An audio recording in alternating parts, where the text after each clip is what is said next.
ఒకసారి ఊహించండి, మీరు ఒక గాఢ నిద్రలో ఉన్నారు. మీకొక పీడకల వస్తుంది. ఆ కలలో మీకొక ప్రమాదం జరుగుతుంది. మీరు భయంతో ఉలిక్కిపడి లేస్తారు. ఒళ్ళంతా చెమటలు పట్టి ఉంటాయి. కానీ అది కేవలం కలే అని ఊపిరి పీల్చుకుంటారు. అయితే మరుసటి రోజు ఉదయం మీరు కళ్ళు తెరిచినప్పుడు ఆ కలలో జరిగిన ప్రతి అంగుళం నిజ జీవితంలో మీ కళ్ల ముందే జరిగితే, మీరు కలలో చూసిన మరణం, మీరు చూసిన రక్తం, మీరు విన్న అరుపులు అన్నీ నిజమైతే, అప్పుడు మీరు మళ్లీ నిద్రపోవడానికి ధైర్యం చేస్తారా? మనలో చాలా మందికి కలలు వస్తాయి. కొన్ని విచిత్రంగా ఉంటే మరికొన్ని మనల్ని వణికించేలా ఉంటాయి. కలలో మనం నడిచిన రోడ్లు, మాట్లాడిన మనుషులు అంతా అచ్చం నిజంగానే అనిపిస్తుంది.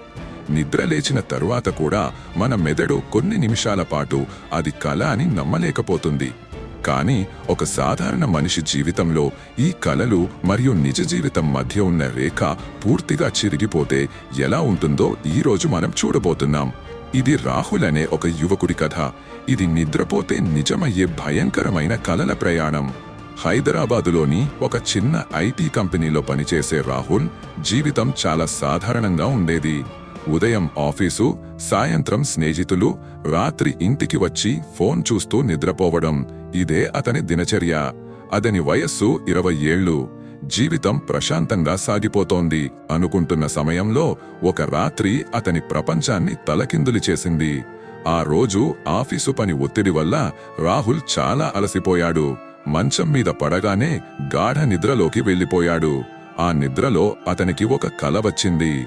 అది ఎంత స్పష్టంగా ఉందంటే తన చుట్టూ ఉన్న గాలిని కూడా అతను అనుభవించగలిగాడు. ఆ కలలో అతను ఒక నిర్మానుష్యమైన చీకటి రోడ్డుపై నడుస్తున్నాడు. చుట్టూ ఎవరూ లేరు. ఒకే ఒక్క స్ట్రీట్ లైట్ దూరంలో వెలుగుతూ ఆ ప్రాంతానికి ఒక భయంకరమైన రూపాన్ని ఇస్తోంది. అతను నెమ్మదిగా నడుస్తుండగా దూరం నుండి ఒక బైక్ అతి వేగంగా రావటం గమనించాడు. ఆ బైక్ మీద 2 యువకులు ఉన్నారు. అదే సమయంలో రోడ్డు మధ్యలో ఒక వృద్ధుడు నెమ్మదిగా నడుస్తున్నాడు. ఆ బైక్ నడుపుతున్నవారు ఆ వృద్ధుడిని గమనించలేదు. రాహుల్ గట్టిగా కేక వేశాడు. కాని అతని స్వరం ఎవరికీ వినబడలేదు. మరుక్షణమే ఆ బైక్ వృద్ధుడిని బలంగా ఢీకొట్టింది. ఆ వృద్ధుడు గాలిలోకి ఎగిరి రోడ్డుపై పడిపోయాడు. రక్తం రోడ్డంతా చిమ్ముతోంది. రాహుల్ భయంతో వణికిపోతూ ఆ వృద్ధుడి దగ్గరకు వెళ్లాడు. ఆ వృద్ధుడు ప్రాణాపాయ స్థితిలో ఉండి రాహుల్ చేతిని గట్టిగా పట్టుకున్నాడు. అతని కళ్ళలో ఒక వింతైన కాంతి ఉంది. చనిపోయే ముందు అతను కేవలం ఒక్క మాట అన్నాడు, "నువ్వు చూసింది మొదటిదే" అని. ఆ మాట వినగానే రాహుల్ ఉలిక్కిపడి నిద్రలేచాడు. అతని గుండె వేగంగా కొట్టుకుంటోంది. చెమటలతో తడిసిపోయాడు. అది కేవలం ఒక భయంకరమైన కల అని తనను తాను సమాధానపరుచుకుని నీళ్లు తాగి మళ్లీ పడుకున్నాడు. కాని మరుసటి రోజు ఉదయం అతను ఆఫీసుకి వెళుతూ ఫోన్లో న్యూస్ చూసినప్పుడు అతని రక్తం గడ్డకట్టింది. నైట్ యాక్సిడెంట్, వృద్ధుడు మృతి అనే హెడ్లైన్ అతన్ని దిగ్భ్రాంతికి గురిచేసింది. ఆ వార్తలో ఉన్న ఫోటోను చూడగానే అతని చేతులు వణకడం మొదలయ్యాయి. అది అతను రాత్రి కలలో చూసిన అదే రోడ్డు, అదే స్ట్రీట్ లైట్, అదే యాక్సిడెంట్. ఇది ఎలా సాధ్యం? ఇది కేవలం కాకతాళీయమా, లేక మరేదైనా శక్తి దీని వెనుక ఉందా అనే ప్రశ్నలు అతని మెదడును తొలిచేయడం మొదలుపెట్టాయి. ఆ రాత్రి రాహుల్ నిద్రపోవడానికి భయపడ్డాడు. కాని మానవ శరీరం అలసటను ఎంతో కాలం తట్టుకోలేదు. తెలియకుండానే అతను నిద్రలోకి జారుకున్నాడు. ఈసారి రెండో కల మొదలైంది. అతను ఒక కాఫీ షాప్లో తన బెస్ట్ ఫ్రెండ్ అర్జున్తో కలిసి కూర్చుని ఉన్నాడు. వాళ్ళిద్దరూ ఎప్పటిలాగే నవ్వుతూ మాట్లాడుకుంటున్నారు. అంతా బాగుంది అనుకుంటున్న సమయంలో హఠాత్తుగా అర్జున్ తన ఛాతిని పట్టుకుని కింద పడిపోయాడు. ఊపిరి పీల్చుకోవడానికి అతను పడుతున్న ఇబ్బంది చూసి రాహుల్ గట్టిగా అరిచాడు. కాని కొన్ని సెకన్లలోనే అర్జున్ కదలికలు ఆగిపోయాయి. అర్జున్ మృతదేహం ఒక్కసారిగా కళ్ళు తెరిచి రాహుల్ వైపు చూసింది. ఆ శవం నోటి నుండి వచ్చిన మాట రాహుల్ను మరణమంచు వరకు తీసుకెళ్ళింది. "మూడోది నీదే." రాహుల్ మళ్లీ భయంతో నిద్రలేచాడు. ఈసారి భయం రెట్టింపు అయ్యింది. తెల్లారిన తర్వాత అతనికి వచ్చిన ఫోన్ కాల్ అతని జీవితాన్ని శాశ్వతంగా మార్చేసింది.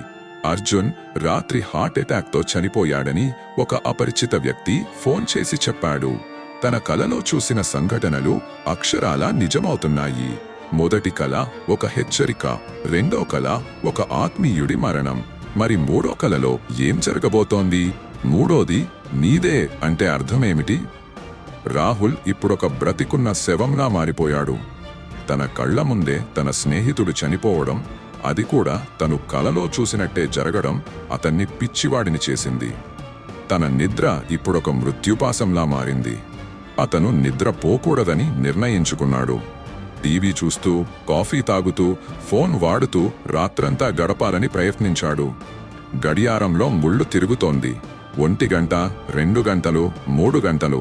కాని నిద్ర అతని కనురెప్పలను బరువుగా మార్చింది. చివరికి సోఫాలోనే అతను స్పృహ తప్పినట్టు నిద్రపోయాడు.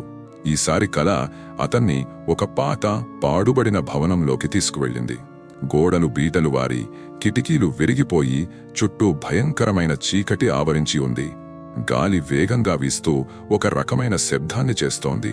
ఆ భవనం లోపల రాహుల్కు ఒక అడుగుల శబ్దం వినిపించింది. అతను వెనక్కి తిరిగి చూసినప్పుడు అక్కడ ఎవరూ లేరు. కాని కొద్ది దూరం నడిచిన తరువాత ఒక మనిషి ఆకారం చీకట్లో కనిపించింది. ఆ వ్యక్తి ముఖం సరిగ్గా కనిపించడం లేదు. రాహుల్ భయంతో "ఎవరు మీరు?" అని అడిగాడు. సడన్ గా ఒక మెరుపు మెరిసింది. ఆ వెలుతురులో రాహుల్ ఆ వ్యక్తి ముఖాన్ని చూశాడు. అతని గుండె ఒక్కసారిగా ఆగిపోయినంత పని అయ్యింది. ఎందుకంటే ఆ వ్యక్తి మరెవరో కాదు, అచ్చం రాహుల్ లాగే ఉన్నాడు. అదే ముఖం, అదే కళ్ళు, అదే శరీరం. రాహుల్ అయోమయంలో "నువ్వు ఎవరు?" అని అడిగితే ఆ వ్యక్తి ఒక క్రూరమైన నవ్వు నవ్వి "నేనే నువ్వు" అని సమాధానమిచ్చాడు. ఇది కలల ప్రపంచమని, ప్రతి రాత్రి రాహుల్ ఇక్కడికి వస్తాడని, కాని అది అతనికి గుర్తుండదని ఆ రెండో రాహుల్ చెప్పాడు. రాహుల్ కథ ఇక్కడితో ముగిసిందే అనుకుంటున్నారా?